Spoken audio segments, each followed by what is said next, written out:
మాజీ మంత్రి మల్లారెడ్డికి ఊహించని దెబ్బ తగిలింది.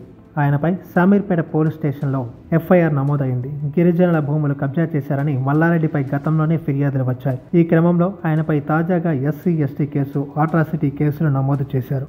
అంతేకాకుండా మల్లారెడ్డి అనుచరులు 9 మందిపై కూడా కేసులు నమోదు చేశారు. శామీర్పేట మండలంలోని కేశవాపురం గ్రామంలో 47 ఎకరాల భూమి కబ్జాకు పాల్పడ్డారంటూ ఫిర్యాదు చేశారు.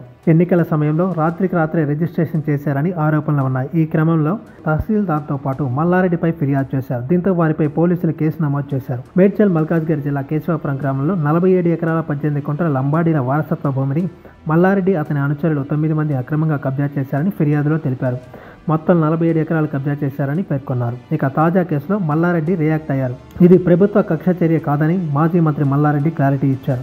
భూ కబ్జాతో నాకు ఎటువంటి సంబంధం లేదన్నారు. కేసు నమోదైన విషయం మాత్రం వాస్తవం అన్నారు. తను కూడా కోర్టును ఆశ్రయిస్తా అని మంత్రి మల్లారెడ్డి అన్నారు. ఒక్క మల్లారెడ్డి మాత్రమే కాక బీఆర్ఎస్ ప్రభుత్వ అధికారాన్ని అడ్డం పెట్టుకుని భూములు దోచుకున్న వారిపై ప్రస్తుత రేవంత్ ప్రభుత్వం ఫోకస్ పెట్టింది. బీఆర్ఎస్ లీడర్లు చాలా మందిపై భూ కబ్జా ఆరోపణలు వచ్చినా పోలీస్ స్టేషన్లకు ఫిర్యాదు వెళ్ళినా వాటిపై కేసులు నమోదు కాలేదు. దర్యాప్తు కూడా మొదలవ్వలేదు.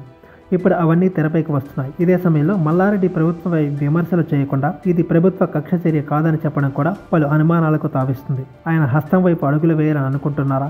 ప్రభుత్వంతో గొడవ వద్దనుకుంటున్నారా? అందుకే సర్కార్పై అగ్రెసివ్గా వెళ్లకుండా సమయాన్ని పాటిస్తున్నారా అనేది ఇప్పుడు హాట్ టాపిక్గా మారింది. ఈ వీడియో మీకు నచ్చినట్టయితే లైక్ చేయండి, షేర్ చేయండి, కమెంట్ చేయండి, సబ్స్క్రైబ్ చేయండి.